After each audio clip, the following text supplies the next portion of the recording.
வணக்கம் நண்பர்களே. இது விடியல் விளாக்ஸ். கதை கேட்கலாம் வாங்க. முல்லைக்கு தேர் கொடுத்த வீரயுக நாயகன் வேள்பாரி கதையை கேட்க வந்திருக்கிற உங்க எல்லாரையும் தட்டியங்காட்டு போற பாக்குறதுக்காக கூட்டிட்டு போறதுல எனக்கு ரொம்பவே மகிழ்ச்சி. பொற்சுவை கபிலரை பார்த்து வணங்கின பின்னால பாரிய பார்த்து பேசுவா.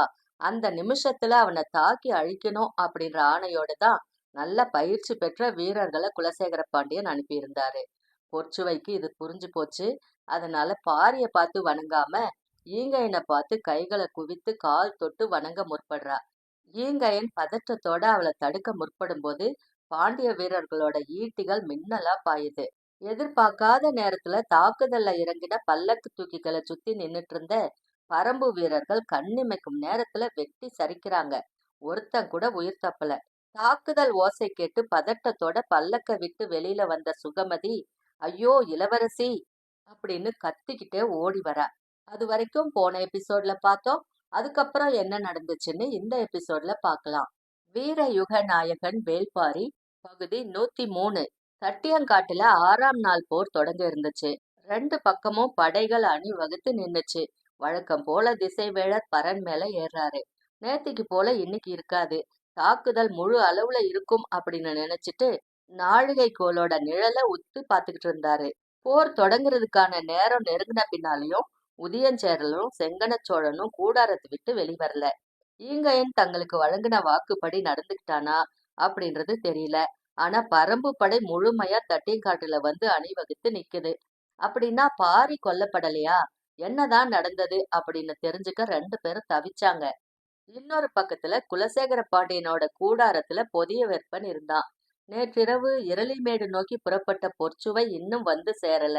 அழைச்சிட்டு போன காராலையும் இன்னும் வந்து சேரல அப்படின்னு 6 ஊர்களிலும் உள்ள உளவுக்காரர்கள் கிட்ட இருந்து உறுதியான செய்திகள் வந்துகிட்டு இருந்துச்சு. அப்படின்னா அங்க என்னதான் நடந்தது? பல்லக்கு தூக்கிகளாக அனுப்பப்பட்ட பாண்டிய நாட்டு வீரர்கள் தங்களுக்கு இட்ட பணியை செஞ்சாங்களா? பாரி கொல்லப்பட்டானா இல்லையா?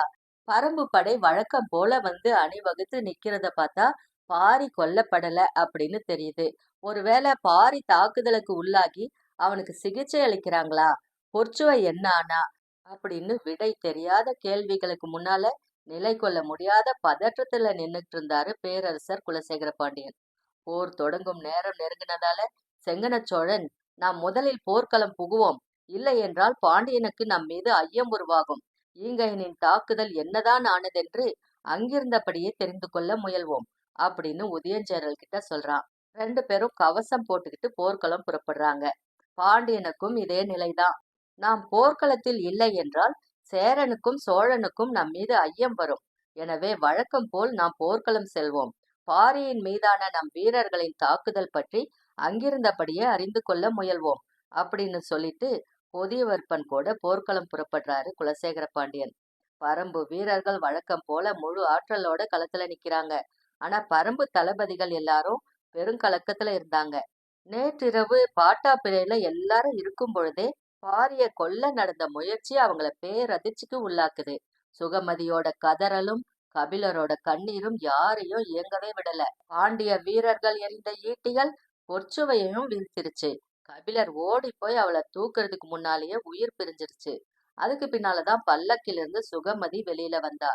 பொற்சுவையின் நிலை பார்த்து கதறிட்டு ஓடி வரா. குருதியோட மூழ்கி கிடந்த பொற்சுவையோட கால்களை தன்னோட மடியில எடுத்து வச்சுக்கிட்டு காடதிர கதறா. அவ சொல்லி அழுத சொற்களை நினைக்க நினைக்க முடியனோட கண்கள்ல நீர் பொங்கியபடி இருந்தது. எதிரிகளும் தங்களோட படைகளை அணிவகுத்து நிறுத்தி இருந்தாங்க. தேர்ப்படையில கருங்கைவாணன் நின்னுட்டு இருந்தான்.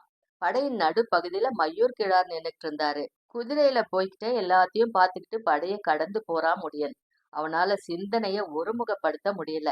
எப்பொழுதும் போல படையோட இறுதி பகுதியில நின்னுட்டு இருந்தான் தேக்கன். நேற்றிரவு அவன் நாகக்கரட்டுல கூடாரத்துல தங்கி இருந்தான். நடந்த தாக்குதலை கேள்விப்பட்டு அவசர அவசரமா அங்கு ஓடுறான். பாட்டா பிறைக்கு தேக்கன் வந்து நின்னதும் அவன் கால்களை பிடிச்சு கதறாரு கபிலர். பெரும் புலவரின் கண்ணீர் பட்ட கணத்துல தேக்கனின் உடலே நடுங்குது. குருதி பொங்கும் பொற்சுவையின் உடலை மடியில கிடத்தியிருந்த கபிலர் எதிர்ல சாஞ்சு கிடந்த ஈங்கையனும் பார்த்து கதறி கதறி அழுறாரு. எல்லா கொலைகளுக்கும் தானே காரணமாகிட்டதா நினைக்கிறாரு. அந்த தாக்குதலை யாராலும் விளங்கி கொள்ளவே முடியல. ஈங்கையின் மீதான இரக்கமும், தங்களின் கண் முன்னால் ஒரு பெண் கொலை செய்யப்பட்டு விட்டால் அப்படின்ற பதற்றமும் எல்லாரையும் நிலைகுலைய செஞ்சிருச்சு. நள்ளிரவுக்கு பின்னால சுகமதி பேசத் தொடங்குறா. பொற்சுவையோட உடல்ல கசிஞ்சுகிட்டு இருக்கிற குருதி பாரியோட உயிரை காக்கிறதுக்காக சிந்தப்பட்டது அப்படின்றது தெரிஞ்சப்போ பரம்பே உறைஞ்சு போயிருச்சு. திசைவேழ தன் கைகளை உயர்த்திய உடனே போர் முரசங்கள் முழங்குது. தட்டியங்காட்டு போரின் 6ஆம் நாள் தொடங்கிருச்சு. படைகளின் தாக்குதல் தொடக்கத்திலேயே வீறு கொண்டு இருப்பது போல அவருக்கு தோணுது. பரம்பு படை வழக்கம் போல அணிவகுத்திருந்தது. இரவாதான் இரவு முழுவதும் குளவன் திட்டின் அடிவாரத்துல தன்னோட படைக்கு பயிற்சி கொடுத்துக்கிட்டு இருந்தான். அவன் கூட சேர்ந்து மூஞ்சலை தாக்கி நீலனை காப்பாத்துற திட்டத்தோட தான் கரிணியும் பிடரிமானும் இடமும் வலமுமாக வந்து நிக்கிறாங்க. குளவன் திட்டிலிருந்து நேரா தட்டியங்காட்டுக்கு வந்து சேரத்தான் பொழுது சரியா இருந்துச்சு. நேற்றிரவு நடந்தது எதுவுமே இரவாதனுக்கு தெரியாது. வழக்கம் போல பீரிடும் ஆற்றலோட களம் வந்து நிக்கிறான் இரவாதன். போரின் முதல் நாழிகையிலேயே ஆயுதங்களின் சீற்றம் அதிகமா இருந்துச்சு. குறிப்பா வேந்தர் படையின் தாக்குதல் மிகுந்த வலிமை கொண்டதா இருந்துச்சு.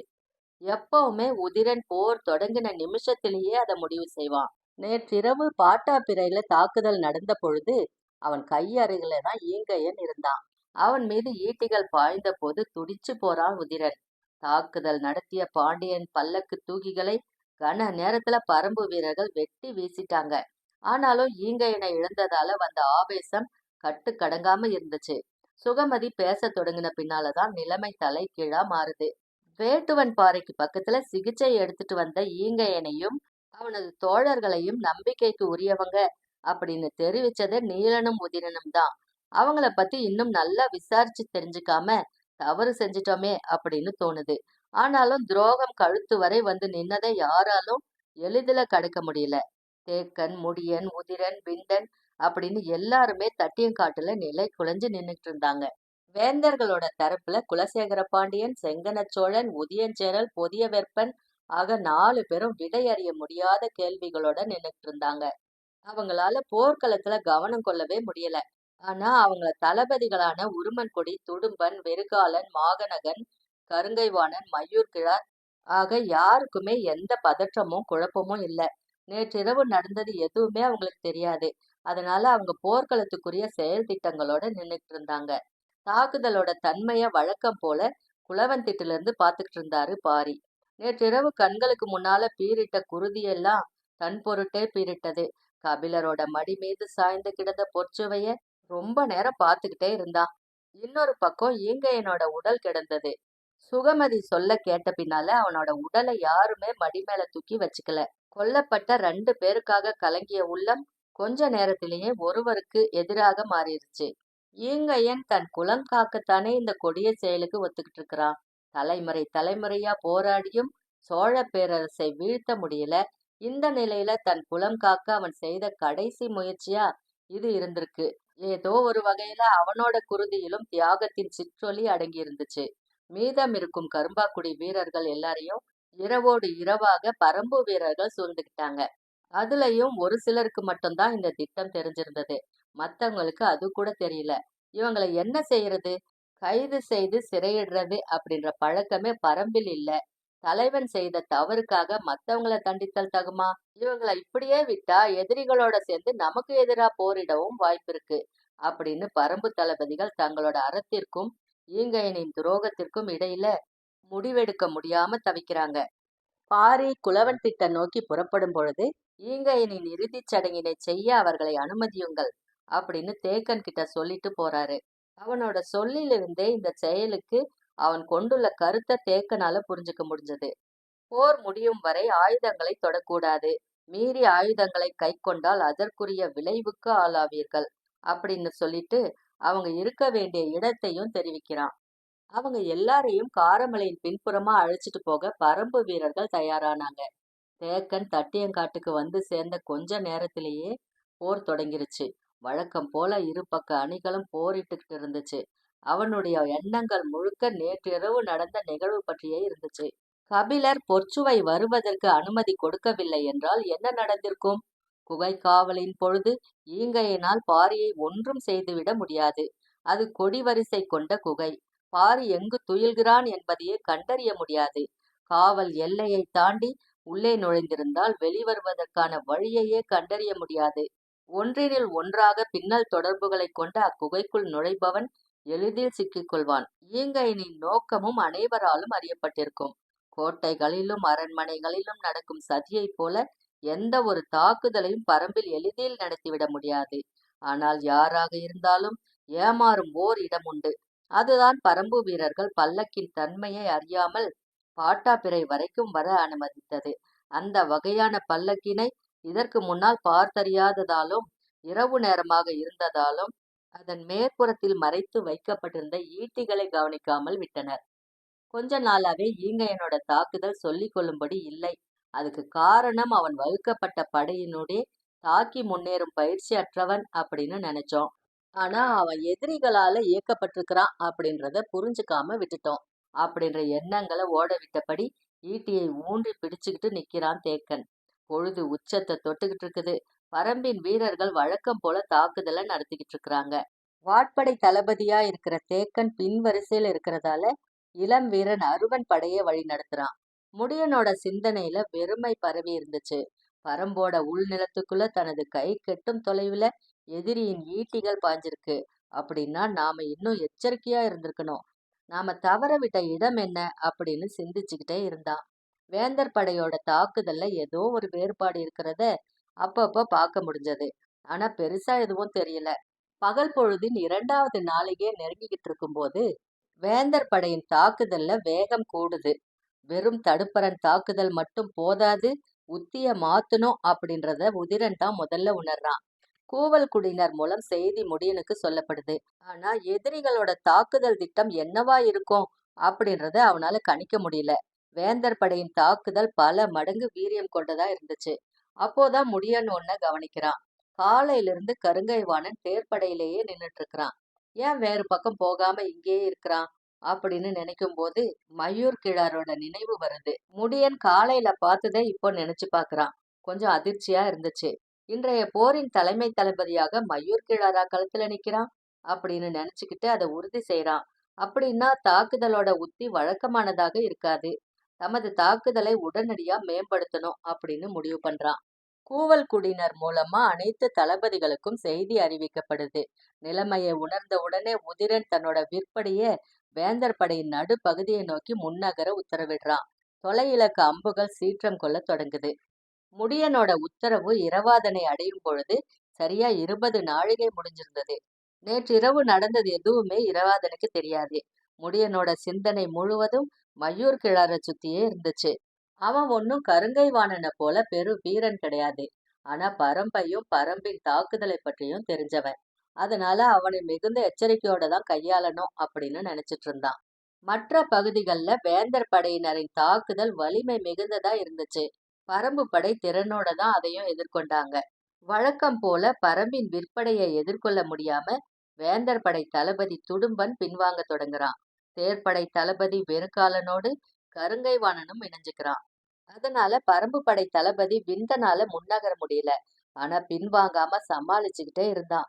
மயூர் கிழார் எந்த பக்கம் போக போறான், அவனோட உத்தி என்னவாக இருக்கும் அப்படின்றதுலதான் முடியன் கவனமா இருந்தான். இந்த மாதிரியான ஒரு சூழ்நிலையில தான் இரவாதனின் குதிரைப்படை நினைச்சு கூட பார்க்க முடியாத வேகத்துல மூஞ்சலை நோக்கி முன்னேறிக்கிட்டு இருந்துச்சு. ஏற்கனவே திட்டமிட்டபடி மூஞ்சலை ஒரே நேரத்துல 3 முனைகளிலிருந்து தாக்குதல் தொடுக்கணும். முடியன் ஒரு பக்கமும் விண்டன் ஒரு பக்கமும் தாக்கி மூஞ்சலின் அரணை உடைக்கணும். உள்நுழைஞ்சு தாக்கி நீலனை மீட்கும் பணி இரவாதனுடையது. அதே சிந்தனையோட இரவாதனோட படை முன்னகர்ந்து போயிட்டு இருந்துச்சு. குளவன் திட்டிலிருந்து பார்த்துக்கிட்டு இருந்த பாரிக்கு களத்துல நடக்கிற தாக்குதலில் வேறுபாடுகள் இருக்கிறது தெரியுது. ஆனா என்னன்னு பிடிபடல. கூர்ந்து பார்த்துக்கிட்டு இருந்தான்.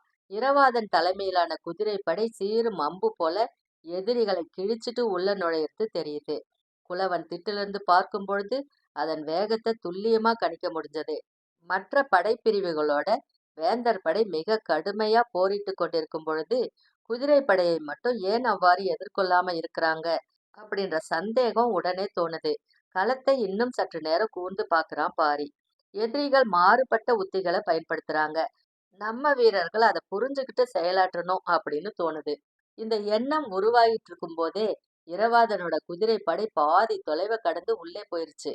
அவனை சிக்க வைக்கிறதுக்காக எதிரிகள் வகுத்த போர் உத்திக்குள்ள மிக வேகமா உள்நுழைஞ்சுகிட்டு இருந்தான். உடனடியா கூவல் குடியினருக்கு உத்தரவிடுறான் பாரி. குளவன் திட்டிலிருந்து கூவல் குடியினரோட மறைபொருள் குறிப்பு நாகக்கரட்டில் இருக்கும் கூவல் குடியினருக்கு வந்து சேருது. இரவாதன் வேகத்தை கட்டுப்படுத்தி பின்தங்கச் சொல்வதற்கான உத்தரவை பாரி தெரிவிக்கிறான். நாகக்கரட்டிலிருந்து ஓசை எழுப்பப்பட்ட உடனே அந்த ஓசை யாருக்கானது அப்படின்றத தான் முதல்ல எல்லா தளபதிகளும் பார்ப்பாங்க. அது குதிரைப்படை தளபதிக்கான குறிப்போடு சொல்லப்படும் ஓசை அப்படின்றதால மத்தவங்க தாங்கள் முன்னெடுக்கும் தாக்குதல்ல கவனம் செலுத்துவாங்க. இரவாதனோ மூஞ்சலை அடையும் நோக்கத்தோட மின்னல் வேகத்துல முன்னேறிக் கொண்டிருந்தான். அவனது காதுல எந்தவித ஓசையும் விழல. அவன் தன்னோட கவனத்தை எதை நோக்கியும் திசை திருப்ப ஆயத்தமா இல்ல. மூஞ்சலின் அரண் உடைத்து சிதறும் கனத்தை காணும் நோக்கத்துல குதிரையை விரட்டிக்கிட்டு இருந்தான். நாகக்கரட்டிலிருந்து மீண்டும் மீண்டும் ஓசை எழுப்பிக்கிட்டு இருந்தத கொஞ்ச நேரம் கழிச்சுதான் முடியனால உணர முடிஞ்சது. அப்போதான் நேத்துக்கு முந்தைய நாள் உருவாக்கப்பட்ட திட்டம் நினைவுக்கு வருது. ஏற்கனவே வகுக்கப்பட்ட திட்டப்படி 20ஆம் நாழிகை முடிஞ்ச உடனே அவன் முன்னேறி போறான் அப்படின்றது முடியனுக்கு புரியுது. ஆனா இதுக்குள்ள மையூர் கிழார் வகுத்த உத்தியும் இருக்கு அப்படின்றத அவனால கணிக்க முடியல. மற்ற படைகளை வலிமையோடு தாக்கி முன்னேற விடாமல் நிறுத்திவிட்டு குதிரை படையை மட்டும் முழுமையாக உள்வாங்கி அழிக்கும் திட்டத்தை மையூர் கிழார் தீட்டியிருந்தாரு. நாகக்கரட்டிலிருந்து மீண்டும் மீண்டும் குறிப்பொலி கேட்டுக்கிட்டே இருந்துச்சு. இப்போ அபாய குறிப்பொலியா ஒலிக்கத் தொடங்குது. இரவாதன் மூஞ்சலை நெருங்கிட்டான். இப்ப முடியனுக்கு என்ன செய்யறதுன்னே தெரியல. எதிரிகளின் தாக்குதல் மிக கடுமையா இருந்துச்சு. எந்த படையுமே முன்னுக்கு நகர்த்த முடியல. வேந்தர் படையினர் முழுமையான ஆற்றலோடு தாக்கிக்கிட்டு இருந்தாங்க. நிலைமையை உணர்ந்து உடனடியா முடியன் அந்த இடத்துக்கு போறான். ஆனா அவனோட கவனம் முழுவதும் கூவல் குடியினரின் குறிப்பொலியின் மீதே இருந்துச்சு. ஆனா எல்லா முனைகளிலும் தாக்குதலின் வேகம் உச்சம் கொண்டிருந்தது. சூழூர் வீரர்கள் 60 வகையான ஆயுதங்களை கையாள தெரிஞ்சவங்க. பேரரசர்களை காப்பதற்கான தேர்ந்த பயிற்சி கொண்ட அகப்படையினை தாக்கி அழிக்க கருணியின் தலைமையிலான பிரிவு முழு திட்டமிடலோடு பாய்ஞ்சு போயிட்டு இருந்துச்சு. பொய்க்கூடாரங்களிலிருந்து வெளிவரும் எண்ணிலடங்காத வீரர்களை கொன்று குவிப்பதற்கான திட்டத்தோடு வேகமா முன்னேறினாங்க பிடரிமான் தலைமையிலான வீரர்கள். கருணியும் பிடரிமானும் வகுக்கப்பட்ட திட்டத்தின் அடிப்படையில தாக்குதலை தொடுக்கிறாங்களா அப்படின்னு பாக்குறது இரவாதனோட வேலை இல்ல. அவனது ஒரே இலக்கு நீலன் இருக்கும் கூடாரத்தை நோக்கி எதிரிகளை கொன்றழித்து முன்னேறது மட்டும்தான். 3 தன்மைகளில் தெளிவாக வகுக்கப்பட்ட திட்டத்தோடு பரம்பு வீரர்கள் இந்த போர்ல இதுவரைக்கும் பயன்படுத்தாத பல்வேறு விதமான ஆயுதங்களோட இரவாதனின் குதிரைப்படை மூஞ்சலை நோக்கி வந்தது. யாராலும் உடைக்கவோ உள்நுழையவோ முடியாது அப்படின்னு சொல்லப்பட்ட மூஞ்சலின் வெளிப்புற அரணை குதிரையின் வேகத்தை குறைக்காமலேயே உடைத்து உள்நுழைஞ்சாங்க சூலூர் வீரர்கள். நாகக்கரட்டிலிருந்து மீண்டும் மீண்டும் கூவல் ஒலி எழுப்பப்பட்டு கொண்டே இருந்துச்சு.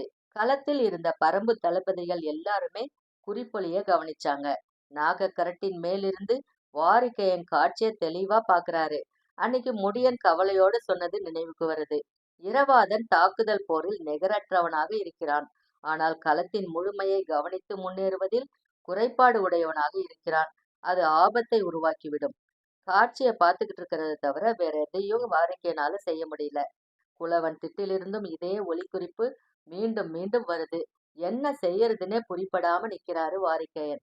உதிரன், விண்டன், அருவன், முடியன் அப்படின்னு யாருமே தங்களோட இடம் விட்டு நகர முடியாத நிலைக்கு வந்துட்டாங்க.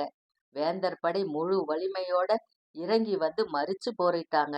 மூஞ்சல் இருக்கிறதோ தட்டியங்காட்டின் வடமூலையில. மொத்த படையையும் பிளந்து கொண்டு அந்த கடைசி பகுதிக்கு போய் இரவாதனுக்கு உதவுவது எப்படி அப்படின்னு யாருக்குமே புரியல.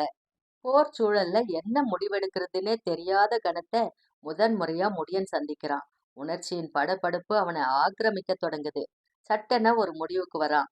இரவாதன் தன் மகன் அப்படின்ற உணர்வுல எந்த ஒரு முடிவையும் எடுத்துடக்கூடாது. நடந்துகிட்டு இருக்கிறது பெரும் போர். இதில் கணிப்புகளும் உத்திகளும் பிழைப்படும் வாய்ப்புகள் உண்டு. இந்த மாதிரியான எண்ணங்கள் மனதுக்குள் உறுதியாகிக் கொண்டிருக்கும் பொழுது தேக்கன் அந்த இடத்துக்கு வந்து சேர்றான். அதே நேரத்துல எதிரில் நின்னு போரிட்டுட்டு இருந்த கருங்கைவாணனை நோக்கி விரைந்து வராரு மையூர் கிழார். 2 பக்கமும் தலைமை தளபதிகள் பதட்டத்தோட இருந்தாங்க. முடியனை பார்த்து தேக்கன் சொல்றான். நாகக்கரட்டிலிருந்து மீண்டும் மீண்டும் குறிப்பொலி கேட்டுக்கொண்டே இருக்கிறது. இரவாதனின் படை தனித்து போய் மாட்டிக்கொள்ளக் கூடாது. நீ உடனடியாக இவ்விடம் நீங்கி அவனோடு போய் சேர். திடீரென மையூர் கிழார் வந்து நிக்கிறத பார்த்து கருங்கைவாணன் திகைச்சு போறான். என்னன்னு கேக்குறதுக்குள்ள அவரே சொல்றாரு. எதிரிகளின் குதிரைப்படையை பின்புறமாக உள்ளிழுத்து சூழ்ந்து தாக்கி அழிப்பதற்கான உத்தியைத்தாம் நாம் வகுத்தோம். ஆனால் அவர்களோ நாம் சற்றும் எதிர்பார்க்காத வகையில் மூஞ்சலையே உடைத்துக் கொண்டு உள்ளே போய்விட்டார்கள். அப்படின்னு சொன்ன உடனே மிரண்டு பார்க்கறான் கருங்கைவாணன். மூஞ்சலின் காப்பரனை உடைத்து விட்டார்களா? ஆமாம், அதனால்தான் நான் விரைந்து இங்கு வந்தேன். நீங்கள் உடனடியாக இவ்விடம் விட்டு மூஞ்சலை நோக்கி போக வேண்டும். பதட்டத்தோடு தேக்கன் சொல்றான். நீ இவ்விடம் விட்டு விலகிச் செல். எது செய்தாவது இரவாதனுக்கு தீங்கு நேராமல் தடு. தேக்கனின் சொல் கேட்டு கடுஞ்சினத்தோட பதிலுரைக்கிறான் முடியன். கருங்கைவாணனும் வெறுகாலனும் இணைந்து நின்று தாக்குதல் நடத்தி கொண்டிருக்கின்றனர். நான் இவ்விடம் விட்டு அகன்றால் நமது தேர்ப்படையை பெரும் சேதத்துக்கு உள்ளாக்கி விடுவார்கள். அது மட்டுமல்ல, இங்கிருந்து எதிரிகளின் மொத்த படையையும் கிழித்து கொண்டு போய் நான் மூஞ்சலை அடைவது இயலுகிற செயலல்ல. எம்முயற்சியாவது செய். இவ்விடம் விட்டு போ அப்படின்றாரு தேக்கன். எதிரி உன்னையும் என்னையும் குறிப்பார்த்துத்தான் தேர்ப்படையில் வந்து வலிமை கொண்ட தாக்குதலை நடத்துகிறான். நான் இவ்விடம் விட்டு போனால் உன்னையோ விண்டனையோ இழப்பேன். அதே நேரம் மூஞ்சலையும் சென்றடைய மாட்டேன் அப்படின்னு அம்ப நான்ல தொடுத்துக்கிட்டே கத்துறான் முடியன். மயூர் கிழாரின் சொல் கேட்டு கோபத்தோடு கத்துறான் கருங்கைவாணன். நான் இவ்விடம் விட்டு இப்பொழுது அகன்றால் நமது தேர்ப்படையை முற்றிலும் இழக்க நேரிடும். எதிரி படையின் தலைமை தளபதி முடியனின் தாக்குதலை ஒரு பொழுது கூட வெறுகாலனால் எதிர்கொள்ள முடியாது. குதிரைப்படையையும் யானை படையையும் இழந்து நிற்கும் நாம் தேர்ப்படையையும் இழக்க நேரிடும். எனவே நான் இவ்விடம் விட்டு அகல்வது அறிவீனம். அப்படியென்றால் இரவாதனை காப்பாற்ற முடியாதா அப்படின்னு கத்துறான் தேக்கன். அப்படியென்றால் மூஞ்சலை காப்பாற்ற முடியாதா அப்படின்னு கத்துறான் மயூர் கிழார். அது வரைக்கும் இந்த பகுதியில பார்த்தோம். அதுக்கப்புறம் என்ன நடந்துச்சுன்னு அடுத்த பகுதியில பார்க்கலாம். அது வரைக்கும் உங்களிடமிருந்து நன்றி கூறி விடைபெறுவது விடியல் விளாக்ஸ் விடியல். நன்றி, வணக்கம்.